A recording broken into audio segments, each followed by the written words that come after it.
No, and I am John of the Ron and John Show. That's not the right one. I love it.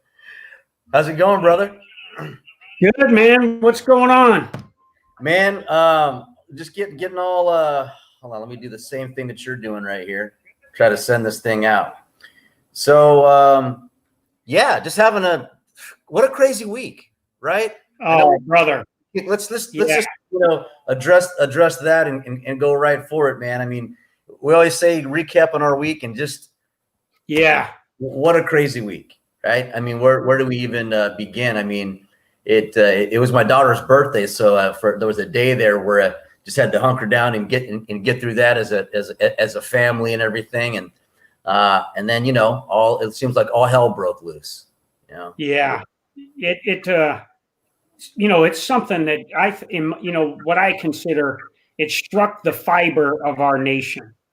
I mean, call it like it is. We the nation witnessed a poor black man, George Floyd, murdered in real time by rogue, desensitized law enforcement. And I don't care who you are, what race you are, where you come from. If you can't look at that video and say that is absolutely wrong, then we've got larger problems than just rogue cops, and racial injustice, man. It affected the fiber of everything that our nation stands for, brother. And it hurt, man. It did, and it's, for those that have never seen someone die, especially, just and especially like that. And what really just infuriated me was I were talking the other day is just the look of I don't give a shit in both of their eyes. You and I know that's why where there's a buddy system, we take care of our buddy. If one's going, stressful things happen in stressful situations. That's why you have a buddy to check you and to make sure that you're not doing something stupid and maybe emotions and things are getting in the way. And none of that was happening. No checks and balances. And in fact, it was more of a snub to the audience, which just it's something that and that's been obviously progressive as well, from events the weeks prior, and from Ahmaud to the guy in the park, and it just kind of blends into is that if we weren't able to see these things for ourselves, what would that be? And it blends in kind of what our show is about. It's about this, the power, the good, the bad, and ugly of social media, and with that, and how fast things can go, and really, again, just the power and all those in between. So, who do we have on this week to that? So we wanted to have a show that would be consistent. You and I spoke about this, Ron, with what's going on in our nation today. And so I think it's important, as you described, we talk about social media, the power of it, but also the good and bad of it, which is the power can be good, but it can be bad, but also how it can provide disinformation.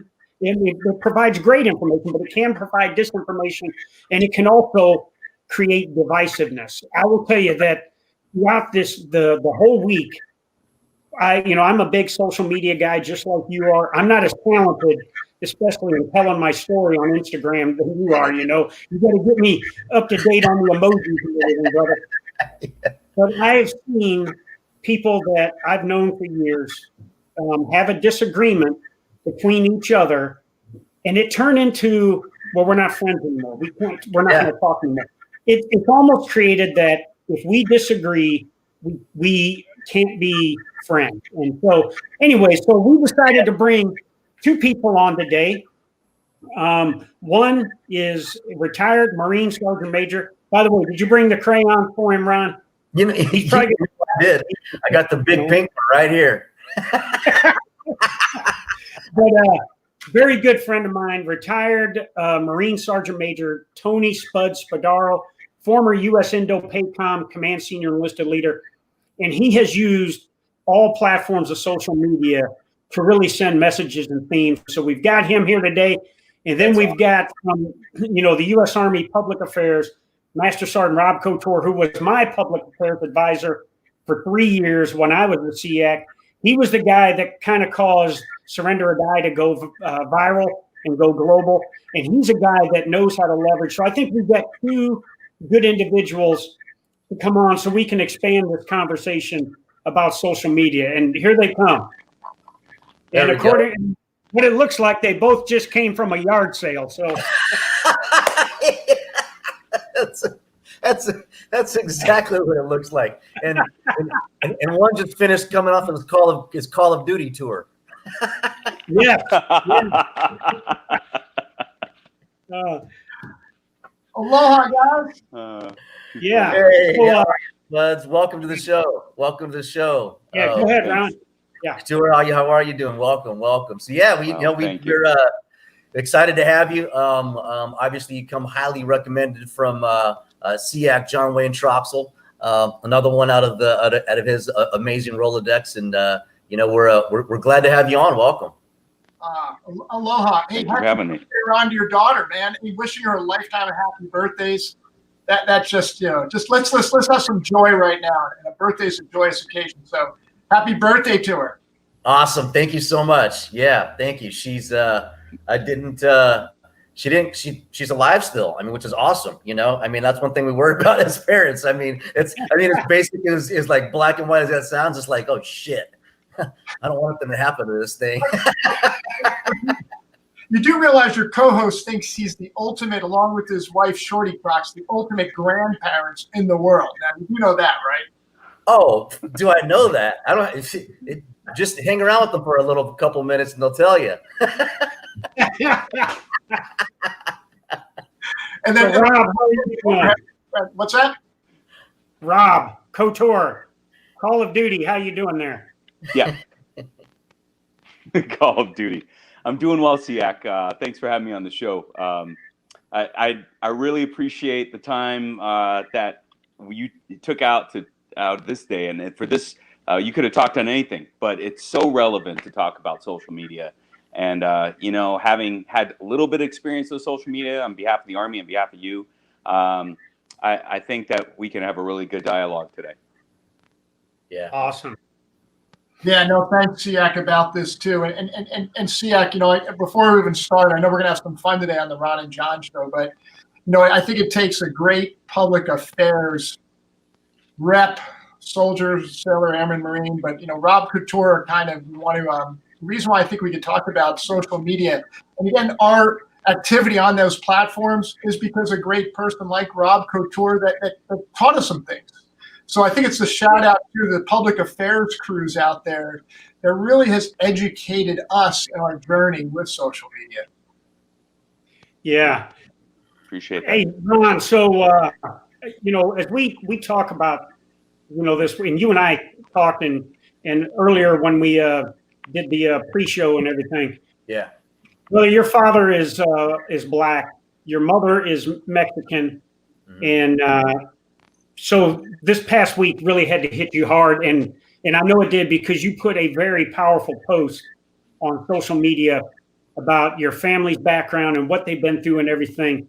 Yeah. So kind of talk through what this week has been like for you as you've seen events unfold on social media.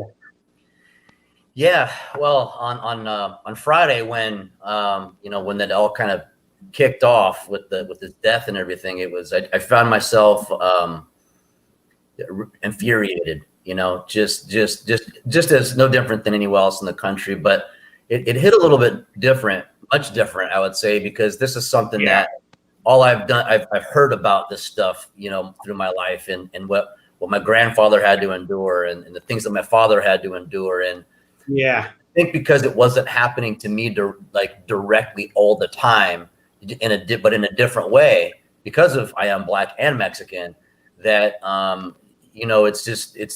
it's more things that you see. And that was just like the dam that broke for me. So, and then going into, like I said, Saturday was my daughter's birthday. So just kind of hunkering down on that and just seeing the outrage that everyone had, because it was like, when is this going to stop? And I felt like I I needed to say something. You know, it was like I was just being called to say something, and I didn't know like what I wanted to say, what my message was going to be, and I never like to talk about something without having a solution, or hey, here's how we can fix that problem. So I thought about that, and then going into Monday is when it all just kind of let loose, and what came to me was, you know, like I said, is to develop this timeline, because people say bury the hatchet. You know, that was then, that was a different era, that was a different time. So me vocalizing what that experience was all the way to present day, and you know, and that's just, you know, mind you, I'm Black and Mexican. That's just on the Black side. I'm talking about that side because that's the part that, you know, is the topic right now. But on my Mexican side, it's a whole different subject, as you might as well know, John, as well, with Sandra. But what ended up happening when I did voice that, it felt like it was scary, and it was relieving at the same time, because, you know, I now that I'm out there, my opinion's out there. Now I have to talk about it. Now I have to stand by it, because this is who I am. And there's those that may not agree with that. And you know, it makes people uncomfortable. And I think that's what we have to do, is be able to be a little bit uncomfortable before we can get comfortable again.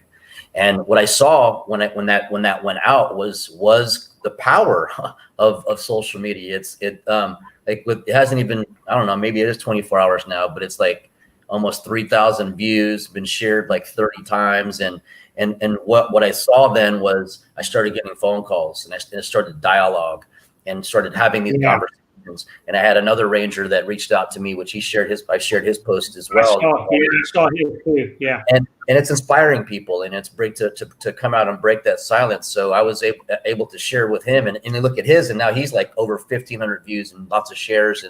And I think people want to hear it, and people want to understand. I think right now the country is just ready to just like hear and figure out, well, what is it? How do they fit into this cog, and how can they help? And for me, I feel it's just empathy, right? I also seen the good and the bad and the ugly part. I'll get into that part. Is that I had another buddy who I won't mention his name,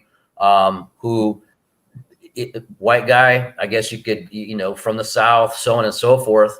And he basically said, hey, I mean, you know what, over these years, I know I've said some racist shit in my life. I know I've done this and how I looked at people, but I don't know what hit me, but I was able to now kind of put myself in someone else's shoes. And he's like, when I'm able to do that, I'm like, holy crap. And he got attacked for it on social media publicly. And now he's seeing people that are, you know, unfriending each other. So they want to discontinue the conversation. This morning before our show, I had about an hour and a half dialogue with my good friend. I'd say he doesn't mind, Louis Verdugo, also a Marine, and went to high school with him. And we were able to share a long piece of dialogue. I mean, it was long and it was heated at times, but we were able to get through it, and without unfriending each other, and still having that you know, some sort of respect. I see his position, he sees mine, and he was able to say, oh, I could see things through your perspective now. And that's, you know, kind of what we're looking for, and whether that be a tough thing to do or whether it be something light. So I you know, what are y'all's thoughts of how that process? Well, I was going to ask Spuds, you know, throughout your time at U.S. Indo-Pacific Command, and go ahead, tell us what Indo-Pacific Command represents, you know, with the penguins, the polar bears bullshit, or whatever it is. But you use social media very effectively. What was your vision and goals with using social media when you had the largest combatant command and you had 52% of the Earth's surface? What was your vision and goals for it? Hey, 𝗙CIAC, you still passed the test, but that's right. Indo-Pacific Command, ready? From Bollywood to Hollywood, from polar bears to penguins, 52% of the world's surface. More people live inside that area than live outside. Oh, that was it, 36 partner nations. I'm sorry I did not recognize your command's credentials earlier, okay? Oh, yes, thank you. Yeah, it's a little bit, you know, even though you were the 𝗙CIAC for the entire, I got it, domain. That was just one of the 6 combatant commands. That's a cute Marine song. That's a very cute Marine song. Hey, Ron, I just want to remind you about the whole crayon things. Hey, we evolved, some of us. I take the paper off now, the crayons, before I eat them. Just to get it out there. There goes my quick fire question. I was going to ask, when you're, you know, like the rock star going somewhere, like, how do you like your crayons in the bowl? But now you told me. Just the red ones, man. Just the red ones. Hey, but see, to your point, though, is when we started on this journey and why social media, the effects, most of it, the initial thinking, and you remember this, was it was a strategic mindset. And we really were trying to focus and showcase the effect of our warfighters against an enemy. And that enemy back then and even now is still at adversarial challenges, specifically for Indo-Pacific Command, was China and North Korea, demonstrating the unified might of the Department of Defense that existed. And quite frankly, remember, you had your very famous thing that went out like crazy, surrender or die. We right away remember on Indo-Pacific Command, I still remember that conversation when you woke me up at 5 o'clock in the morning to get on work, to go get on SIPR to discuss this, was right away we initiated what? Lethal and intimidating. We were trying to demonstrate to our adversaries, we're coming to kick your ass. And that was one of the main reasons why we exploited the platform of social media. It wasn't just to show who is our great soldiers, sailors, airmen, Marines. No. We're trying to demonstrate against an adversary that we're unified to kick your ass. But when we see the events unfolding right now in the last 6 days, that's showing a different face to our enemy. Yeah. But we've had discussions on this. Yeah. Yeah. I was talking with someone this morning, actually, I think it was Griff, and he says, right now we're showing the world how we deal with this problem, and it's through, again, social media. It's quick, it's fast, and it's all over the place. And you can look at one 30-second clip that somebody shares and get a whole different perspective, but also maybe not the whole thing, right? Not the whole picture. Yeah. Now, misinformation starts to come in. Yeah. So Rob, hey, I think everything on the internet is true, right? And everything on social media is true, right? I mean, being a public affairs guy, nobody lies on the internet or social media, right? Right. Yeah, no, everybody tells the truth. And no matter where you look on the internet, it will be the truth, right? So It does not matter whether it's the furthest, darkest reaches of the internet or if it's, coming straight from, I don't know, somewhere in Europe. Everything's true. Especially if it's in the United States. No, that's not true at all. I mean, the fact is that we only know what people just drop on there and say, hey, look at this, right? Everything's a headline with everybody. We're in a day and time where we used to have to think in sound bites. I came up as a broadcaster in the Army. And so one of the things is, hey, you got to think in sound bites, 15-second sound bites. Well, now it's to the point where we got to get people to stop doing this, scrolling through their phone for 15 seconds to stop and pay attention to what we're doing.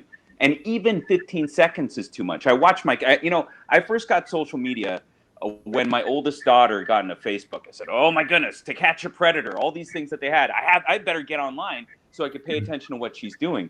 Yeah. And in doing so, I realized that there is a whole lot of information out there for people to ingest and to absorb and often just regurgitate out there. But I think those of us that are savvy enough to understand that this is just another tool, right, in our kit bag in communications, is then we need to pay attention, be smart about it, and we can use it effectively. I told all my kids this. I'm like, look, you only see when you see something in the internet, you're only seeing what the picture frame is showing you, right? You don't see everything outside of that picture frame. And so that goes the same thing with videos. That goes the same thing with, just memes or whatever. Without context, without understanding the big picture, you're going to have a very narrow, very limited field of fire of what you see, right? So I tell you, we are definitely in a day and age in which we have to be so careful about what we see and don't be so quick to speak on it. And do everything measured. Mm-hmm. Yeah, hey, you've seen that kind of from all angles and all sides. From obviously, and this isn't something new. Obviously the election, prior to that, and now it's all the recent signing of the executive order and social media. It's become a thing. is it something that, do you think that is going to backfire on us continuing on in the future the way it's being used? Do you think, I mean, with these different orders and is it going to be regulated in somehow? I mean, and I mean, it's social. How can you regulate something like that, right? So many people's opinions. Well, you know, there was always one thing back in Afghanistan in 2009 to 10, I was in Kandahar, and we were embedding about 70 to 90 reporters a month. So they were coming into theater. My team was responsible for getting them in, you know, getting them into the system and getting them out as quickly as possible to a unit. And the different services were out there were very, you know, they're very careful. Some units were like, you have to have a public affairs rep with you at all time. And others were like, well, they signed the guidelines. The Marine Corps, always got to give it to the Marine Corps, right? Because they're kind of savvy with this sort of thing. They said, you know what? Every Marine is a spokesman, and we trust our Marines to say and do the right thing. I'm like, wow, now that's a lot of trust and confidence that you have in your, you know, Lance Corporals out there, that they're not acting like the Secretary of Defense, as 𝗙CIAC used to say, at the same time. Toughest job in the world, being a Lance Corporal and Secretary of Defense at the same time. Yeah, it's a tough job, right, 𝗙CIAC? To be bold. But so they were able to do that. And I think that we can try and rein it in as much as possible within the military, within our companies, within our organizations, within even our families. But by doing that, what does that do? You know, they're going to find another outlet to express themselves. And it doesn't matter if it's on social media or on a street corner, people are going to want to express themselves and talk, or even having a beer, right? So if we're talking about people that are still in uniform, obviously, Uniform Code of Military Justice, it dictates what we do, what we say, how we go, how we get into discord, you know, that we're not out there in uniform protesting, that we make sure we're in civilian clothes because we don't want to, you know, any kind of implied endorsement or anything that would be impropriety, right? So, but I think when it comes to civilians and our veterans, as we come out of the military, transitioning, very much like I am, just like how Spuds has just came out, just retired, and 𝗙CIAC a few months before him. You know, we still have this sense of duty that we just don't ever lose. You know, after, it doesn't matter if you were in for 5 years or 25 years, or in 𝗙CIAC's case, almost 40 years. You just still feel like, you know, I'm obligated to do and say the right thing. I want to continue to be someone who has integrity. So you never lose those leadership qualities. And I think that goes the same on social media. You can be a follower of social media and be like everyone else and give in a groupthink and give into all these other things, or you can be a leader in social media and show what right looks like and engage in meaningful dialogue within the in the webosphere, if you will. Yeah. So, Ron, I want to ask my Ranger buddy a question, and then Spuds, I want to get your take on this information. So, Ron, when you did that, and everybody that's watching, I encourage you to go to Ron O'Farrell's Instagram page and look at the video he put this week about his views on what happened. Ron, when you first put that post on, was there any concerns going through your head that there might be some backlash because you were so passionate about putting that out? You know, I think at that point when I did it, I did it right in front of the VLG office there in my truck. And you do everything in your truck, man. I do, man. It's you know, light fighter, mobile warrior, baby. You know, and when I put it out there, you know, I got to say, it's like all it kept flashing was, you know, my grandfather and his grandmother and my father, and you know, just the remembering and feeling that hurt and their pain, and you know, the experiences that I had, and wondering why, and you know, so I you know, I could probably just see and hear it in my voice as that was coming back, that you know, and as I got it out there, I didn't care about the backlash or what anybody thought of that. I think the end of that, I actually said, if not, then I don't fucking care, you know. But and it's because, you know, to be able to be bold with a statement like that, to be able to come out and have that position, you know, you have to be able to back that up and come what may with whoever is going to say something, because at this point, and I think it's just about shaking that tree a little bit, right? You know, the ones that are good are going to be surround you. The ones that are bad, they're not, right? The ones that, you know, and I'm not going to say that everybody has to have to say something or do something or post something, because I know who my friends are, but I also know and see the ones now that are by their dialogue, you know, kind of where they're at. And if they're close enough to me, I'll challenge that, and we'll talk about that and have a dialogue like I did this morning. And if not, then it's one of those things where I just say, okay, that's what it is. But, you know, even I shared that with Marcus, you know, you're going to feel this way. And, you know, day 2 into it, you know, I still feel the same, you know, come what may. And because of the support, resounding support, I would say, that came from that, which I was not expecting. I was actually, to be honest, expecting a lot more backlash. But at the same time, I have a daughter, you know, that I want to make sure that she understands and sees that she can speak her mind, speak it freely, and something that my family could be proud of. Yeah. So Spuds, disinformation, you know, we kind of talked to power, you know, Rob kind of talked about that. We're kind of talking to good and bad. Let's talk the disinformation part. And I don't want to go down, you know, U.S. policy or our foreign actors doctrine, but what do you see, and what did you see as a senior enlisted leader, not only in the Marine Corps, but the Department of Defense, in adversaries using disinformation to sow unrest and to sow fear? Yeah, you know, hey, 𝗙C, spot on. I mean, the point said is how do we get savvy on that? I mean, this is a thing that you've always talked about, this disciplined initiative and recognizing disinformation. And that's where I think the greater issue is, 𝗙C, is how do we recognize disinformation? Is it an education piece that we need to do? Is it social media awareness? I mean, I saw Scott Stalker threw something out earlier. You had Scott on a couple of weeks ago. Scott used to say something perfect was, we teach weapons maintenance. We're not teaching social media maintenance among our warfighters. So how do we recognize this disinformation?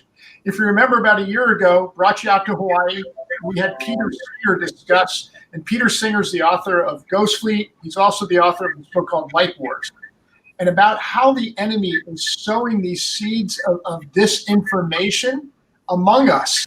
And again, it goes back to Ron's point. If you're not savvy in this, you're going to buy into the disinformation and then exponentially increase that message by every time you like something, you hit something, without, back to what Rob said, reading through it. I mean, you're just going through the scrolls. So I think the greater point is, 𝗙C, is how do we enforce, emphasize, effect education to our warfighters, their families, who are also part of this narrative, when they go to send something or like something that clearly might not be the right message. Again, remember what they said to us was, that's how I feel. So if you remember that presentation we had here in Hawaii, why is somebody on something that is clearly disinformation? And their response was, well, that's how I feel. How do we start affecting the field patterns? I mean, Ron, to your point, you said, you know, are we going to be like this through history? Well, if you look at the news way back when, you know, no one trusted the news way back when. You know, there was things called muckrackers. I'm talking, this is hundreds of years ago when we started with the printed press. So we've been down this road before of where do we grow confidence in our press? And right now, social media is a form of press. Everyone's a reporter now. Everyone's an editor. They're not going to go through a school or a disciplined school like Rob did or our PAOs. Anyone can be a reporter now. But the problem is everyone believing that reporter? So 𝗙C, back to your points is how do we start this education process to make sure people understand this is what's right? Am I going to check multiple sources? A lot of times we're not doing that. I mean, I saw something last night. It was a New York City policeman brandishing a gun at the crowd. But But if you find the other part that the New York Police Department put out, an Antifa protester went up to one of the lieutenants, bashed the lieutenant over the head, knocked him out. So the guy drew his gun because he saw a deadly force incident. But all they're showing you is that New York City policeman reports like this, thus fueling hate and discontent. How do we teach editorializing? And I think that's a great question to this great Ron and John audience. How do we emphasize that? Yeah. So Ron, I got to ask 𝗏𝗏, we got to talk surrender or die here, because if 𝗏𝗏 taught me one thing, it was how powerful and how, present I needed to be in terms of using the media and using social media. And, when I started talking about this as a weapon, you got your tomahawk, brother? All right, the Ron and John Show, our signature e-tool and tomahawk. All right, so coming to a city near you soon, and we'll be signing them. But anyways, I called out ISIS because I felt that our country was, frankly, I felt that we were not looking at ISIS the way we should. Yeah, I see 𝗏𝗏, you're armed with your pen, and the Marine who brings a knife to a gunfight, But anyways, I felt that we were going down a road that was kind of normalizing terrorism and terrorists. And so I said, we'll beat ISIS to death with e-tools if we have to. And, and that kind of got me some backlash. I put a post today about a domestic terrorist organization called Antifa, because they've been on my mind a lot. So Rob, after Surrender or Die happened, and you remember I called you on Christmas Day, and little Joey and Robbie and the girls were there with you and Robin and opening presents. And I said, hey, Houston, we may have a problem because a Washington Post reporter just called me out about this. What was your thought process going through that to make sure that we stayed on message, and as Fudge just described, we didn't fall into this disinformation, or somebody could, cut and paste that to fit a political narrative? What was your thought process as I interrupted your Christmas present opening, man? The bots. Can you hear right? Because I'm having a little bit of tech. There we go. No? There are bots. No, yes, no? There we go. Yeah. Okay. You're going in and out, dude. You may have lost me over there.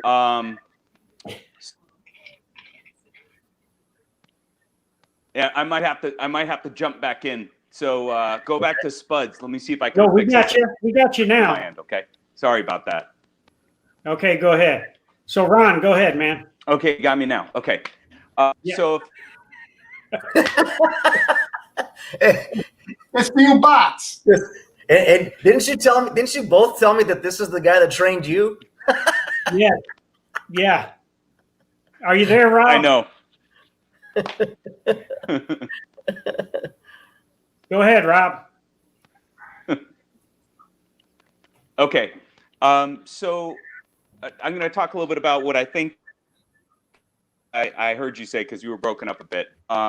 So when you had come out with, when you were going around saying surrender or die to so many of the service members, just to get them fired up, right? Yeah. Saying that to ISIS, surrender or die, something that you wanted to get the U.S. service members fired up with. And the one thing that we always said whenever we went around and talked about this, 𝗎𝗍, is that you had, the Secretary of Defense and the chairman had your back. That was the big thing. Is because they had your back, you were able to talk about this in different areas and with different service members. So anyway, I didn't really think a thing of it when you were going out and about. There's a lot of you teased me a lot, 𝗎𝗍, over the years about me grazing in the grass, right? So there's a kind of a carnivore lifestyle out there for our combat service. The rest of us that aren't combat, we're out there, the Marine. You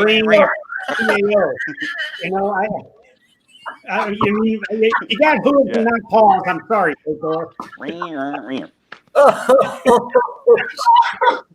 Have a cup of cocoa, Yeah. So anyway, to get back to it, there were some people on my left and right, like, see, like, hey, we got to have full trust and confidence that this is a #1 Army Sergeant Major, combat, true. So you're going to tell somebody that jumped into Panama. I know I'm not trying to blow smoke up your butt, 𝗙𝗏, but somebody that jumped into Panama, had a legitimate fight with the insurgency there and with the army that was there, and then going from there to Iraq, and then Iraq twice, and then Afghanistan. You're going to tell him that he needs to hold back, and he didn't get this far into his career leading troops around the world in combat situations by playing nice with the enemy. So when you said that in the Washington, and there was that one news organization that was going to report, hey, we're going to go, and then you called me up there on Christmas Day.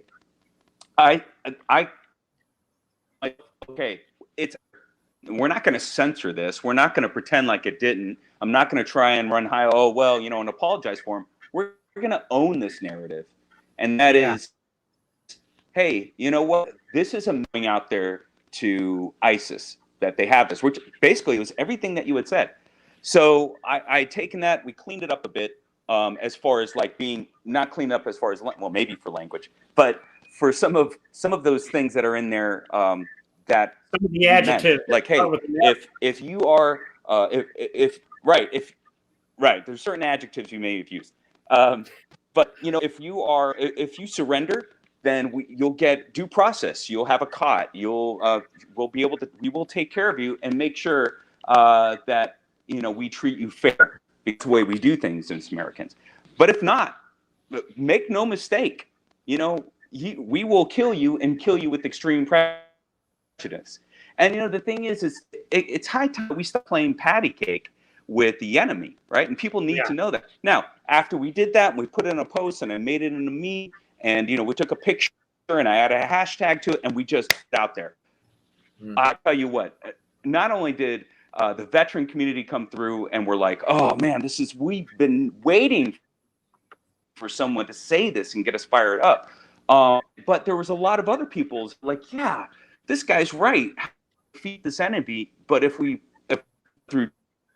talk and tough actions, and just stop trying to be so nice, So, but that was for that enemy, right? That's for ISIS, and we're talking about an enemy that beheaded thousands and thousands of people, or killed them, and beheadings, and all these horrific things that they did around the world, and people, around the world were looking at the United States. Hey, you guys help us fix this problem.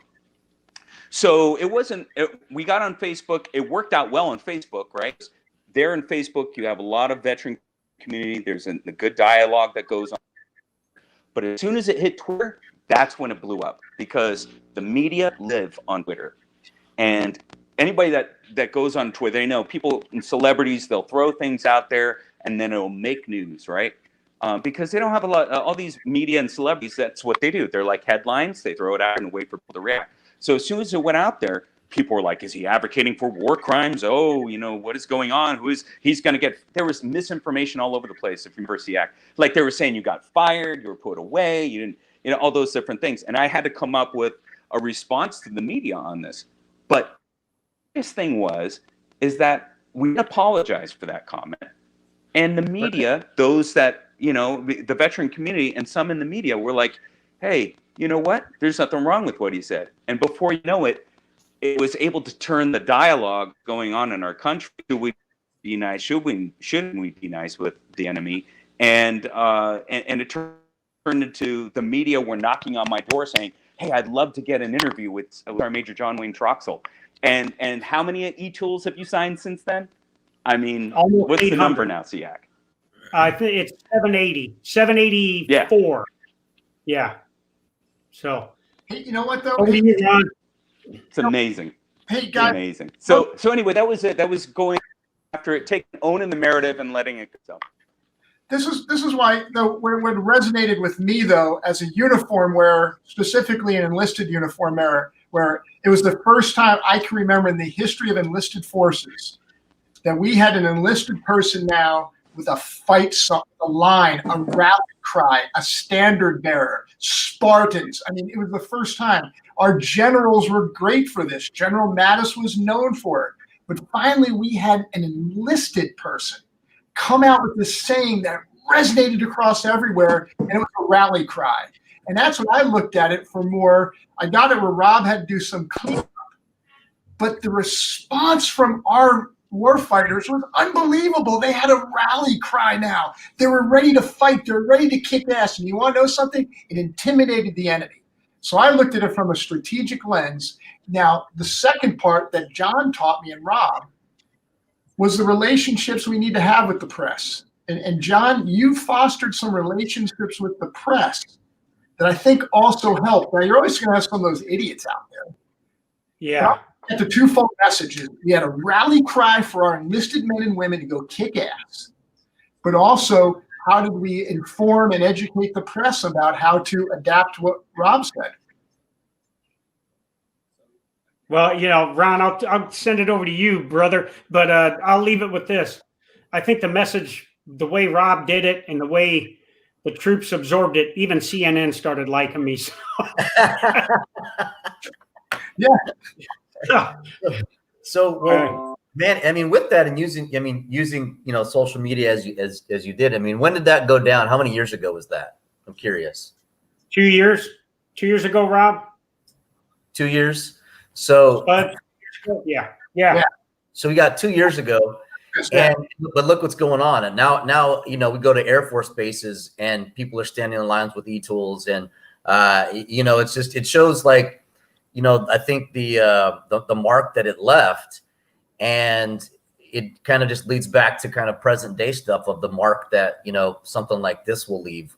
You know, I mean, the biggest one before that was the elections, right? The you know, as far as, you know, what we saw, what was going on, but there's things that pull us together as people, right? I mean, when we talk about even in the military, the people that we remember are the ones that we went through the shittiest situations with, or the funnest times. You know, it was something that left a mark on us, and you know, and those were people experiences. But now with this, you know, we're seeing that this is now leaving a mark on us, and that mark of time. You know, what's going on in the world with all these different screens out there. You know. Yeah.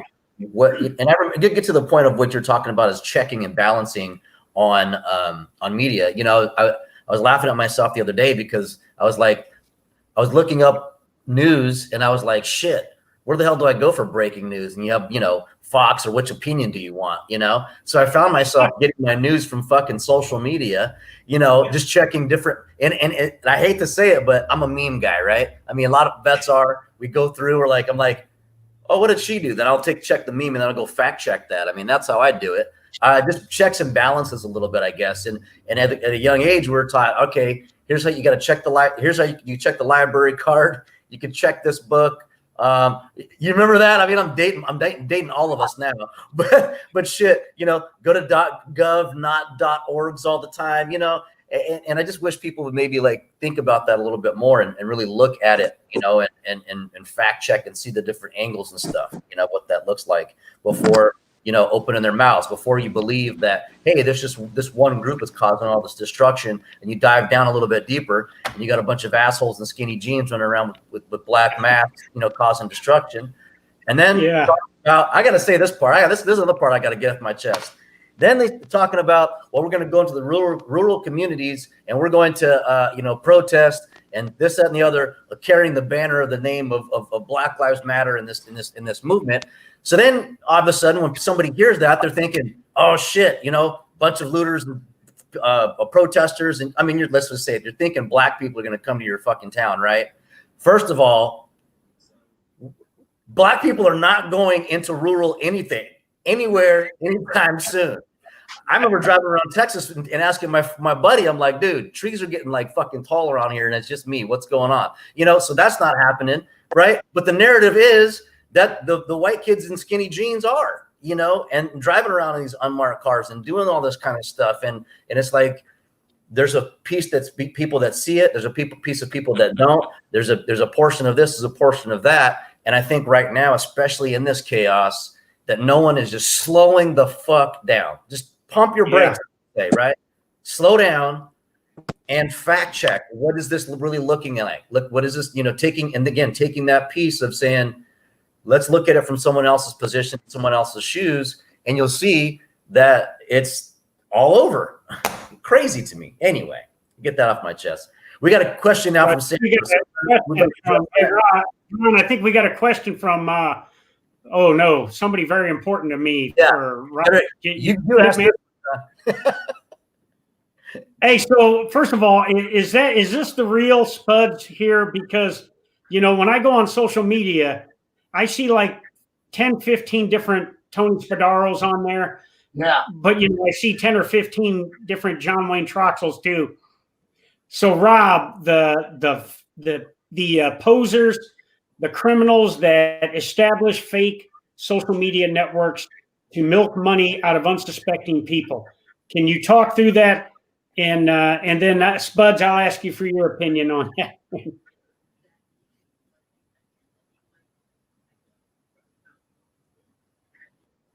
Where is he at? Waiting on Couture. He's 𝗓𝗏.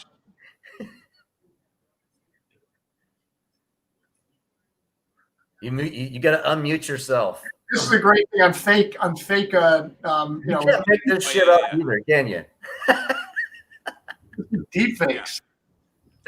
Hey, so I think Rob, you need to go out and come back in, Rob, and then we'll go in with Spud. Let's talk about through these fake social media accounts in your name. Hey, 𝗙𝗏, I mean, if you remember right now, if you tell any of the audience, Rob's going in. Go ahead, I'm sorry. Go for it, Rob. Hey, Rob, I think you need to take yourself out and come back in, brother, because you're 10 up and 2 down over there. Here.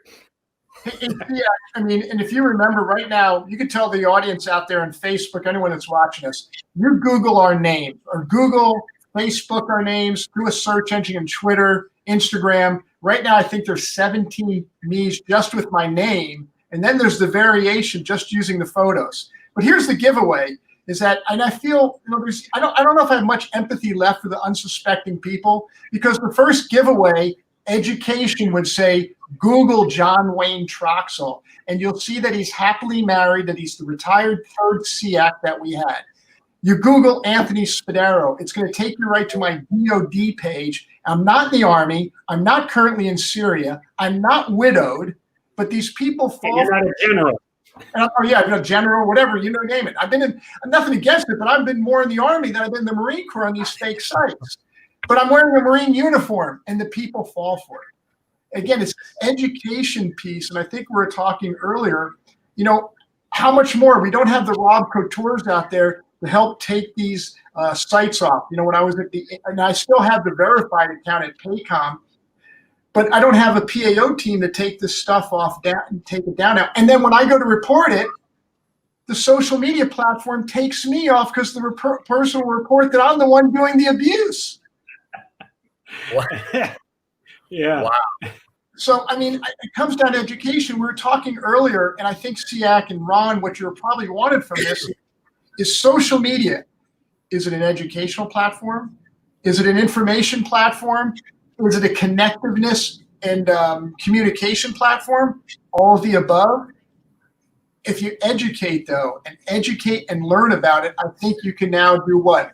Practicing discipline initiative, have a better defense to do it properly with good hygiene. Going back to Scott Stalker's thing is this cyber hygiene that we need, because social media is here to stay, and it's only going to grow and get crazier. But here's the issue, gentlemen. I pose this question for you in the audience. We're dealing now with something we're talking in a nanosecond reaction. Remember, the news used to be 24 hours old for a news cycle. We're talking, it's happening. If you notice, when you look on TV, everyone has this, and they're walking around, and everyone looks at this now. No one looks at this. So it's easy to get knocked out now because, people are like this. I mean, I watch people at a concert. I'd like to go watch the concert. They watch a concert like this. I'm here to watch the show. Yeah. This is the weapon. This is a weapon right now that, hey, 𝗙𝗏, remember DJ Blake said, how long does it take for us to sit there and do a long-range bombing mission against an identified target? Vice, once something goes down on the streets of Iraq or Afghanistan, how fast the enemy can manipulate something off this and get it out there. Sure. That goes to the fake news. Yeah. Really? They started developing that stuff.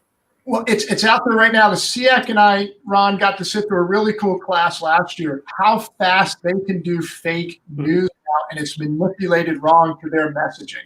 And again, when they're doing it, remember, one of our $40,000 bombs is going after a $4 target. This could get out exponentially how fast to 10,000 people, to 10,000 by people just tweeting. And how much effects could you have better than any weapon that we're dropping on them? Right. Yeah. So if I could comment on that. So the center of gravity in anything we do is the citizens, the population. So it's the citizens of the United States of America. They are the center of gravity. So with the current situation, law enforcement has to make sure that they are preserving human life, that they know that they live by that model, protect and serve, and they, the least amount of force necessary to quell an incident and all of that. And then they can't be desensitized that the citizens are going to watch and have an opinion. And if they think that if they can do something that is criminal in front of a bunch of people that have phones, that information, based on what you just said, Spuds, is going to end up on social media and on the media networks faster than any law enforcement activity that says, here's what actually happened. I'm not trying to downgrade the murder of George Floyd, but if law enforcement is not sensitive to this environment we live in now, and in the military, if we don't understand that our adversaries beat us to the punch most of the time with a message that, although may be wrong, is something that will sensationalize within the center of gravity of the population, we're behind the power curve when it gets after that. I think we're, and just to clarify it for the audience, of what it is that we're talking about here. And we're talking about, again, the power, the good, the bad, and the ugly. So, I say that because I don't want it to look like it's a broad sweeping generality that anybody with the phone is a bad person because they have that out. Right. We're talking about that, how powerful this is. This can be used as a weapon, right? As we've seen, whether that be in Afghanistan, Iraq, or some lady in the park, white lady in the park, calling the police on a black guy, right? Which, by the way, the bird watcher.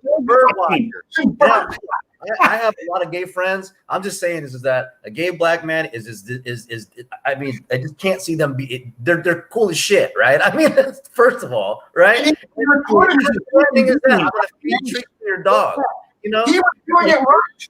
Shit, the last time someone got that happened, probably many times since Emmett Till, but he died. He was lynched, before the cops could even do anything. And then what happens? Now we're there. So there's a community where that uses this as a shield and a shield of protection and evidence. And there's also other people that use this as a weapon for their own intentions. And there's also others that use, like us. We also use this for education platform. I teach classes all week long. We have look what we're doing today with the Ron and John show. We're bringing education to the masses. So there's so many different ways that people can use these devices and these platforms. We just have to be smart, I guess, about what it is that we're seeing, and hopefully not take as many knee-jerk reactions to to what we see. And I mean, I don't want to insult anybody's sensitivity, because depending on what it is, that might trigger something for you. But just take ask another level.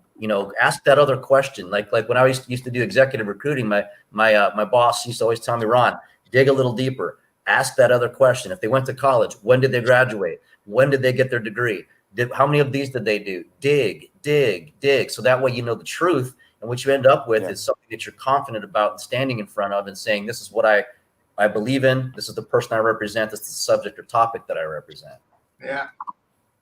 So Rob, now that you're back, and are you there? Yeah, I'm here. Okay. You know, much better. You could easily deflect your communication trouble by blaming the Russians. Okay. But, hey, so based on what Ron just said, in terms of what's the balance there, in your opinion? What, for our audience out there that's on here, what's the balance in using social media, in your opinion, being a public affairs professional? Well, I tell you, 𝗙, you know, the one thing for me is sometimes you just got to turn it off. You know, sometimes you just need to put the phone down, get away from the computer, shut off the television news, go enjoy outside, get a PT session in, go talk to your friends, and engage with people in a meaningful way. And, you know, I think, I know we're in an era of like social distancing and you can only do so much, but man, there's this little icon on your phone that looks like a hand receiver, right? Pick up the phone and call someone and talk to them, right? And then once you've had those conversations and once you've really been able to sort through your thoughts, then go in and post. Then if it's meaningful, if it's something that you know is going to benefit other people, if it's going to inspire people, you know, there's a lot of people that'll do hashtag Black Lives Matter, right? And it means a lot of things to a lot of people. I think now some people are starting to understand what the original intent of that was, because it got clouded in such a narrative. But when I think of that term, I think of men and women that I go to church with that are near and dear to my heart. Their life matters to me. You know, when I think about my Uncle Don, who married my aunt Alicia, he's an African American and a war vet from the Korean War. His life matters to me. Kids that I've had that were in a youth group that are young African American kids that live in kind of the tough neighborhood. I live out I live in the greater Baltimore area, and those kids, you know, some of them they don't have the best thing, but their life matters to me. So that's what we're getting at. Is they want to be recognized as like, hey, have you ever been pulled over by a cop? I tell you, when I was 20-something years old, a young man, I got pulled over a few times. But because of the way I look, my green eyes, I mean, I could tell you, it may have been, I should have maybe been, you know, smacked around, not to make fun, but or not make fun. Like, think about I was just a wise kid, and I gave a bunch of attitude, and yet I was able to get off scot-free. And yet someone else has a blinker in their vehicle that's broken, and they get pulled over, and then, you know, they're like, what did I get pulled over for? Well, you just step out of the car. How did it get that far? It's just a broken blinker. So that's what you do. You go online, you research, just like you were saying, Ron, research as to what that means, and then get an understanding. You know, I'm much like Sergeant Major Troxell's kid, whereas my mom is Mexican and my dad was white guy, right? If I maybe just had genetics are a weird thing. If maybe I had favored more of the Mexican side, my life experience may have been way different than what it is right now. You know, instead of having the green eyes, I had brown eyes and I had darker skin and I had curlier hair. And, you know, I favored more of that Mexican side of my family. I would have a way different life experience than what I have now. And that's really what it gets at. That's what some people online are trying to get across. So when you get online, those are the meaningful conversations to have on social media.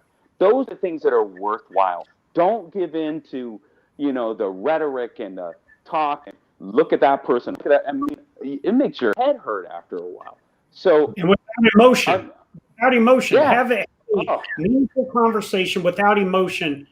That I've seen lately, where friends that have been friends on social media for years have this emotional conversation where they differ, and then they end their friendship right there. You know, right? Exactly. To me at all. You know, I mean, exactly. Right. I had a guy criticize me the other day because I put a picture with my new toy on social media, you know, and I did it because I legally bought it. I legally own it. I legally stored at my house for self-defense. And I wanted to post it on there because I carried one in combat in 2003 and 4. And plus, Ron and I, we like to show off our firearms, and I know he's strapped so he don't get clapped all the time. There you go. And this kid reached out to me and he disagreed with what I did. It was a guy that I served with in combat in 2008. And I just explained to him, don't confuse a citizen exercising their Second Amendment rights legally with being desensitized to what's going on in the world today. I don't have to live in fear or have pity or sympathy on people to have empathy and understanding for what's going on for the Floyd family or for others that have been through racial injustices. For Ron's father or his grandfather, I don't need to pity my Ranger buddy here. I can empathize with him and I understand and respect him. And I absolutely, understand what his family's been through. But the day I start pitying and sympathizing people, I think it's taken away from me. And it's almost an insult to those that all they want is equality and justice. They don't want people pitying or sympathy, So and so I just explained that to the kid, didn't unfriend him, didn't block him. I said, hey, look, if you don't appreciate my opinion, you can feel free not to unfollow me. But I said, I'm going to still be friends with this kid on Facebook because I want to have people to be able to challenge me on something they don't disagree with. It's not going to change my opinion, but you're welcome to your opinion, Yeah. One of the things that's out there right now, and it's a very popular term in social media, and it could be used either way. They call it virtual signaling, right? So, like for instance, for virtual signaling is to show that you're in solidarity with everybody by doing something online that shows that you are of virtue. A good example of that yesterday was allowing people were going black, right? So their profile picture was black, their cover photo was black. You don't have to do that, but people were doing that because what they want to say is we want to allow there to be the black voice out there. We want people to hear the black voice. So people say, oh, I don't virtual. I tell you what, every single veteran on Veterans Day, how many times do we sit there and say, hey, Veterans Day is about us. When's the last time you thank a veteran? We do it all the time. Nobody's above doing these sort of things. You got to understand that. But I think it's like you were saying, 𝗙, it's much more meaningful than to do something real simple on social media and flip it on like I did my part. That's real easy, but it's much more meaningful and it's harder to call somebody up that to have a meaningful dialogue. And if you can meet with them, do that and get outside of what you see on your phone, get outside of what you're seeing on your laptop, your computer, and have that kind of thing and know. And that's where the real virtue is, right? That face-to-face is what they used to call, under the oak tree or, knee-to-knee conversations. Yeah. Those are the ones that are real important. And that's where real virtue comes in, I think. Yeah, absolutely. And opening that, that dialogue, it's so important to be able to and I like it when people see a big string of stuff because they can read through and maybe that will open their eyes in something. I remember getting, a lot of phone calls yesterday, and people and messages and comments of people saying, man, I had no idea, and my family saying, wow, thanks for sharing the family story. And it's like, it shouldn't have to, people say that I didn't know that about you. Well, you shouldn't have to know that about Ronald Farrell. Right. You have to share over a century of pain. And again, that's just on one. I'm so complicated. It's just one side of my family. My grandfather's side, when he came through Mexico, all the hardships that they went through. My uncles coming up, and being in the barrio. I've lost 7 friends between I was in middle school to high school. One of them was my brother, and so like there's so many different complications, but it shouldn't because of someone's story. It shouldn't change of how you're perceived. It should be. That's why I love certain parts in Texas is that a lot of places you go, you're given an even card, right? Like you're cool until you fuck it up, right? And that's And that's how I like to live my life. And I learned a lot by being in there down in Texas. And actually one of my roommates, you know, was something that I had to educate them on. You know, they're from Texas, born and raised in Houston. But by me coming in and showing like, look, man, I'm Black and Mexican, and not everybody is like what the fuck you see on TV. And not everyone is like that. This is what hard work does look like. This is where I've come from. And yeah, it was like, okay, we get it. And then what I started seeing was then when others started being disrespectful and doing disrespectful things around me, they were checking them like, hey man, don't do that. Ron's not this way, you know? And that's what I'm not looking for. We're not looking for anybody, woe is me or anything. Just like, look, you know, when you have a one large group of people that treats another group of people so badly that you have to make a law to be civil, like, you know, thanks for allowing us to share water in the shitter for basic human rights, but let's just be kind to each other. Can we do that? Right. You know, be excellent to each other. That's my kind of ending quote on there before we flip over to our funnest part here, John. I think it's about that time. Rapid fire? Yeah, it's rapid fire. It is rapid fire time. You want to go first, or you want me to go first? Oh, I've got one here. Okay, go ahead. This is for old the grazer over here, old Rob. I got a question for you now. I always ask anybody that served with SEAC John Wayne Troxell, especially in his golden era years when he had the dunce cap sitting in the corner. All right. So when you got after. Because I feel that you are a big culprit and a reason on why he got the dunce cap and sitting on the corner after blowing it all up as much as you did. But when you found out that you know, he had to, you know, go into and watch soap operas for a while, how did that make you feel? What was your response to that? Were you like, oh shit? Well, what do you got, Rob? Well, like I said, everything I say is always measured. So when I talk about SEAC Troxell, I would say that there's a lot of things that will surprise you once you get to know him. But I will tell you that there's some things that you'll think aren't so manly that he makes manly, and you're like, okay, well, that's just kind of the way it is with SEAC Troxell. So I'll leave it at that. I'm not going to go too far into the things you know. Spuds can't wait to answer. Okay, so I've got a question for both of you guys, all right? So, Rob, for 3 years that we traveled together, what was the one thing you could guarantee if we had a conversation with another male, regardless of who it was, what was one thing I always asked you? Yes. So, because you have these norms on your show, I will use, and this is a direct quote from SEAC, can you kick his ass? And so that was the question you asked of me, of every single person we met, which, so, hilarious. 3 years, I asked him, so probably, you know, close to 1,000, you know, military figures that we've come across, I've asked him if he could kick their ass. And I think, Rob, correct me if I'm wrong, you probably have a record of 805, yes, I can kick their ass, and maybe 4 you can't kick their ass. And I think there might be one on the, you know, Colton Smith wasn't one of those 4. Was he? Well, no, definitely one of the 4. There was Colton Smith was definitely one of the 4, and there was a guy who was I like to refer as the human knuckle that was in Iowa. There was a wrestling coach that I know that he could turn me into a pretzel in a heartbeat. But no, I think whenever you're on SEAC Troxell, you want to have that confidence. You want to have that confidence. So yeah. every time I got to ask you here and now, and this is about confidence. Can you kick Anthony Spud Spadarro's ass? Can you? Yeah. So as long as we lay down some ground rules, I confidently say that I could.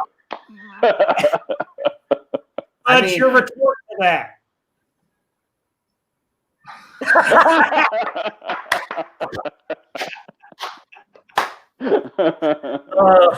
Yeah. And as a good Sicilian, I'll say nosaggia niente, which means that's the Italian Fifth Amendment. I'm just going to be right there. Hey, so, Ron, I got another one for Spuds, and it's along the same lines. So you remember we had a DSELC, a Defense Senior Enlisted Leader Conference, when we brought all the senior enlisted leaders to Washington, D.C. twice a year for major conferences. And I told one, Rob Couture and Colton Smith, hey, let's put together a combatant command senior enlisted leader kind of virtual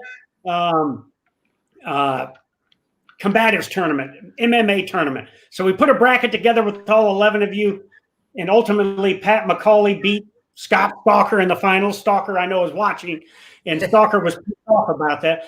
But you got knocked out in the first round by a fellow Marine, Brian Zickafoose, a.k.a. Z. Yeah. What is your thoughts on the opinion of Rob Couture and Colton Smith that Z could kick your ass that fast? See, here's the problem with it. Now, if it was a shooting match, yes, he's a sniper and he could take out my behind from 1,500 meters while I was just walking down the street. But you're talking about two Marines, mano a mano. I just don't see the reality of that one. So that's why I never bought off into that bullshit about the whole thing. Now, if it would have been against one of our other brethren, maybe one of the Air Force guys, hey, I'd go in the second round real easy. I mean, that would have been no problem. But you're putting them, I think Z and I just would walk out in the ring and go, we're not doing it, and walk away. So I don't know there. You're telling me a couple Marines are pacifists? Of course.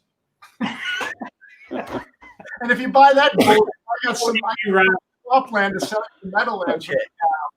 All right, I got one for you, and I think then we got to probably wrap it up. I see our producer kind of winking at us. So, all right. It's both of you, right? You're still, let's say, Spuds. Let's just assume that you're still active and you're in control of like social media and everything from the polar bears to the butterflies and whatever the hell, whatever nursery rhyme that you said to describe your command earlier. and then Rob, you're there at in the Pentagon, right? And everything's quiet. You're doing all your work, and then all of a sudden your phones go off. And the president just sent a tweet that he sent the Marines to fucking North Korea. What do? Rob? Oh, you want me to go first? Okay. So one thing I learned from John Wayne Troxel, I can ask any question I want. You guys own the answer. Yeah, that's right. We're going to North Korea. We're going to North Korea. You know, I tell you, the first thing I would do is call up 𝗙𝗏 and tell him to give me some pointers when we're up there towards the DMZ, because he's an expert on that. So here's what I would tell him. You know, and I used to say this all the time, Spuds, you know this, and then we'll go to your answer on Ron's question. I used to say to the troops out there, and you remember this, Rob, I'd say, hey, look, let me tell you about the North Korean force. They're 1.1 million, 750,000 of them are on the demilitarized zone. They have an 11-year conscription commitment, so they're out there freezing their ass off or sweating their ass off. They fire 5 to 10 rounds of live ammunition a year. They haven't done combined arms maneuver for 20 years. And about 50% of them are medically frail. And I said, that's the good news. The bad news is there's 750,000 of them. So if you got 210 rounds, right, you better not miss, okay? Now here it is. Oh, wait, hold on. Now at the same time, this is still part of the same scenario, all right? Oh. Spuds, here it comes. When that briefing is going on, then you get this because Rob's phone he left it, and you pick up your phone, and then the president says, "Haha, just kidding." Damn.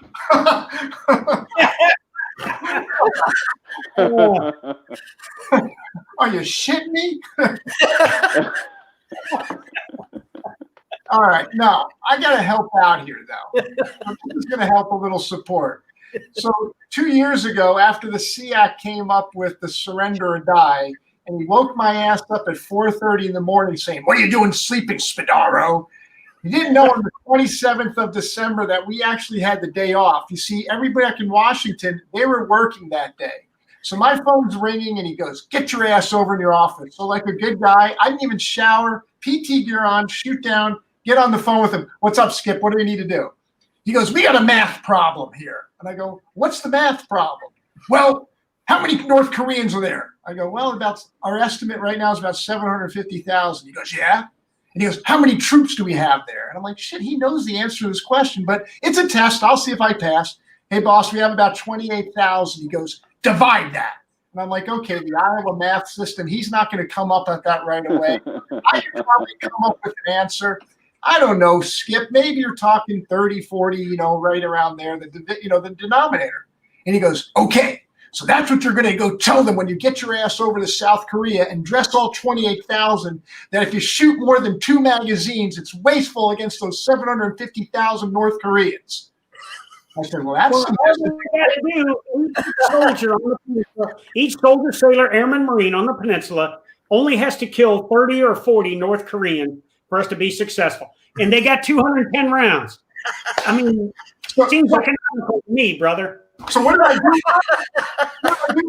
I took him at face value, went into work, called up my engineers on their day off, get me over to USFA right away, got my ass over there, had all these town halls. Hey, I'm here to tell you what the 𝗙AC said. If you shoot more than 2 magazines, you're being wasteful. We're going to call fraud, waste, and abuse on you and kick you out of the service. You can't take out 750,000 North Koreans. Done. There's the math problem right there. So that's what I did that day on December 27th of that year.